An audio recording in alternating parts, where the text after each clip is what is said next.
Eu sou o Felipe e você está no Fight Scan, o seu canal de leituras técnicas de MMA. O Johnny Walker, um dos nossos malucos favoritos, enfrenta o chinês Zhang Miang neste sábado no UFC Fight Night, direto da China. E eu vi que muita gente anda preocupada aí nas redes sociais, porque o Zhang é um verdadeiro cabeça de frigobar. E de fato, ele é um cara implacável. Mas calma, eu vou analisar esse casamento de estilo e mostrar que talvez não aconteça nada do que os transeuntes do MMA estão dizendo por aí. E por incrível que pareça, até o Jean Silva vai participar desse vídeo. No final você vai entender qual é o pulo do gato. Vamos iniciar nossa análise pelos números e estatísticas. Hoje o chinês vai ser escaneado por completo. Os números dizem muito sobre o estilo dele. Ele tem 1,88 de altura, uma envergadura de 1,92 e está com um cartel positivo de 19-6. Invicto no UFC, com 3 lutas oficiais e uma no Road to UFC, todas vencidas por nocaute no primeiro round. Comparado ao Johnny, ele é relativamente baixo. O Johnny tem 1,96 de altura e 2,8 de envergadura. Também tem uma envergadura consideravelmente superior. Estatísticas de combate. Ele lança cerca de 10 golpes significativos por minuto. Tem uma precisão de 64%, que é acima da média do UFC, que hoje fica entre 40% e 50%. Defende apenas metade das quedas que sofre e recebe em média 5 golpes significativos por minuto. Em resumo, é um cara com um volume de golpe muito bom, só que o mais assustador é a precisão, porque é um cara que lança muitos golpes e grande parte desses golpes lançados tem efetividade. Isso é algo realmente perigoso. Porém tem uma defesa de queda que a gente dá para dizer que é ruim e também é bastante acertado. 5 golpes significativos por minuto é muita coisa. Eu gosto de começar as minhas análises fazendo algo que eu chamo de estratégia da raposa. A raposa não vence o coelho na velocidade ou na explosão. Ela observa o terreno, percebe os hábitos da presa e reconhece para onde ela sempre corre. Quando o momento chega, a raposa não reage. Ela já estava lá antes do coelho se mover. Essa é a chave da luta. Entender o que o adversário faz quando quer atacar, como reage quando é atacado, como se comporta sob pressão. Tudo é padrão. Tendo isso em mente, vamos ver alguns dos pontos fracos do Zhang. Temperamento. Zhang é um cara temperamental, sangue quente. Quando recebe os primeiros golpes duros, abandona a estratégia e parte para a trocação limpa, largando a guarda e o controle de distância. No início da luta, ele está consistente, guarda alta, movimentando bem, mesmo com o adversário impondo o ritmo, mas assim que ele conecta um direto, a postura muda, parte para cima, sem muito controle. Até a sua expressão facial muda, reforçando, nesse momento a luta vira briga de escola, e ele aceita isso. Isso é um ponto fraco, claro. Guarda baixa. Zhang tem o tronco largo, estrutura craniana espessa e pernas muito fortes. Essa base sólida ajuda a absorver o impacto, por isso ele confia demais no queixo. Algumas pessoas não fazem esse paralelo, mas uma base forte, principalmente de pessoas como ele, nitidamente privilegiado pela genética nesse ponto, faz com que a absorção de golpe seja muito boa, pois uma base firme suporta mais impacto. Ele é um cara que só mantém a guarda alta no começo da luta, depois relaxa e confia na absorção, fica exposto. Em uma de suas derrotas, essa questão da guarda baixa falou muito alto. Ele entrou aqui para a parte da trocação, né, como ele gosta, na curta, porém quando ele desfere esse direto, ele volta com a guarda baixa, ele não retorna a mão direita ali para a guarda e acaba tomando um golpe de encontro e é nocauteado. Para vocês verem que isso é realmente uma brecha efetiva no jogo dele. Em resumo, é fácil de fazer ele largar a estratégia e se abrir demais. Existem diversos outros pontos fracos que eu mapeei, mas como o intuito do vídeo não é fazer uma análise do Zhang, mas sim uma análise do matchup, do casamento de luta entre ele e o Johnny, vamos dar continuidade agora falando um pouco das brechas que tem no jogo dele, começando pelo contra-ataque ao jab. Zhang tem um padrão claro, sempre contra-golpeia os jabs. Ele responde de encontro com outro jab ou outro golpe no mesmo tempo.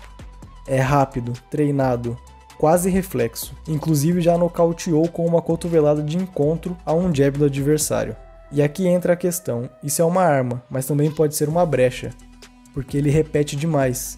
Se o oponente variar com fintas, usar jabs, trocando de base ou cortar ângulos, pode quebrar o tempo dele e criar um desconforto. Outro ponto é o cruzado com a guarda baixa. Quando ele encurrala o adversário na grade, Jang adora lançar cruzado de esquerda no corpo, só que quase sempre baixa a guarda direita nesse movimento.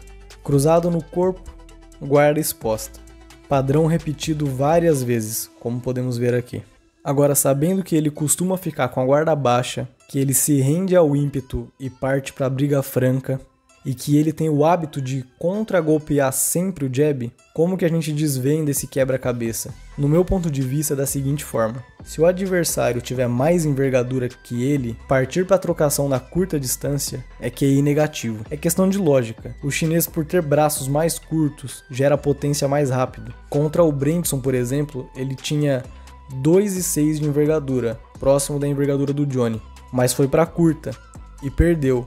Enquanto ele puxava o braço para soltar mais potência, o golpe do Jang já estava no meio do caminho, ou seja, trocar na curta contra ele tendo mais alcance é coisa de QI negativo. O caminho mais inteligente é a média distância, movimentando para os lados, não apenas recuando, abusando dos chutes na panturrilha, corpo e cabeça. Para quebrar o ritmo do chinês e não deixá-lo confortável, é necessário pôr um volume de golpes. Não dá para lutar contra esse chinês apenas com um golpe singular. Pode acontecer? Sim, pode. Em MMA tudo pode acontecer. Mas a gente está falando aqui de uma estratégia segura. Volume de golpes, variedades de chute, controle de distância. E lembra que eu falei para vocês que até o Jean Silva participaria desse vídeo? Então chegou o momento. Na sua luta contra o Drew Dober, ele mostrou um jogo que, guardado as devidas proporções, poderia funcionar contra o Jang. Lembrando que o Dober tem algumas características parecidas com a do Jang. Ele é um cara pegador, tronco largo, estrutura craniana espessa e pernas muito fortes. Dá pra ver que é algo genético dele mesmo. Por isso que é um cara que tem uma absorção de golpe fora do comum. O tanto que o Jean bateu nele, aquele cara realmente não se rendeu. Nesse momento aqui nós vemos o quê? Uma movimentação constante do Jean. Jabs no recuo para travar o avanço, isso é uma estratégia muito boa também. Quando for recuar, deixar alguns jabs para quebrar o ritmo de entrada do oponente. E quando chegava na curta, ele não entrava na trocação franca. Às vezes ele clinchava. Se chegasse perto demais, ele clinchava. Aqui nós vemos também variedades de chute, o tempo todo quebrando o ritmo. E nesse momento aqui, um lance particularmente genial. Ele joga um chute alto, seguido de um direto.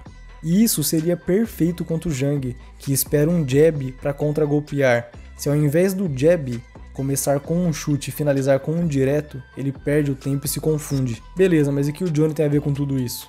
O Jean Silva é de uma categoria leve, mas será que o Johnny pode replicar algo parecido? Essa foi a pergunta que eu me fiz. Porque uma coisa é eu criar todas essas teorias, né, de como seria o caminho para vencer o Jang, outra coisa é, isso faz sentido com o estilo do Johnny? Nós já vimos eles lutar dessa forma alguma vez, então foi disso que eu fui atrás. Então coloquei a primeira luta dele no UFC, a estreia contra Khalil Rountree, que por coincidência tem medidas próximas às do Jang. E para minha surpresa, nós vimos justamente isso. Movimentação solta, fintas, troca de base, pisão na coxa para travar o avanço. Foi algo que eu não mencionei, mas que eu vi ele fazendo aqui e realmente é muito efetivo contra oponentes que têm uma certa explosão para avançar. Jogo de cabeça, evasão para os lados, chute alto mascarado numa movimentação irregular e cotovelada explosiva. Ou seja, ele já mostrou as ferramentas que seriam perfeitas contra o Jang. E ainda tem algo que eu não enfatizei tanto, mas que poderia ser um jogo completo. Quedas em momentos estratégicos, controle no chão, jogo de grade cansando os braços do chinês e soltando cotoveladas. Isso aqui seria para tirar um 10 com louvor. Agora, para amarrar tudo isso, o que eu tenho para falar sobre o combate de sábado? Se o Johnny da estreia aparecer solto, variando o golpe, se movimentando, estratégico, o chinês não terá muitas armas para lidar com isso. Agora, se for o Johnny da sua última atuação, podem anotar o que eu estou dizendo. Mais uma vitória no primeiro round pro cartel do Jang. Eu realmente torço para que o Johnny vença essa luta, tire essa zica dos brasileiros em main events e renasça das cinzas, né? O Johnny é um lutador muito empolgante, muito legal de ver as lutas dele, tem uma personalidade bacana. Agora que ele e o Walter estão produzindo conteúdos, eu gosto bastante de acompanhar. Então, pessoalmente, é um cara que eu torço para que ele vença. E é isso, analisamos um pouco do jogo do Jang. Quero que vocês deixem aí nos comentários quais as próximas lutas que vocês querem que eu analise, lutas ou lutadores. Mantenham-se por aqui para eu entender que vocês gostam desse tipo de conteúdo para que eu continue fazendo. Obrigado e até o próximo Scanner.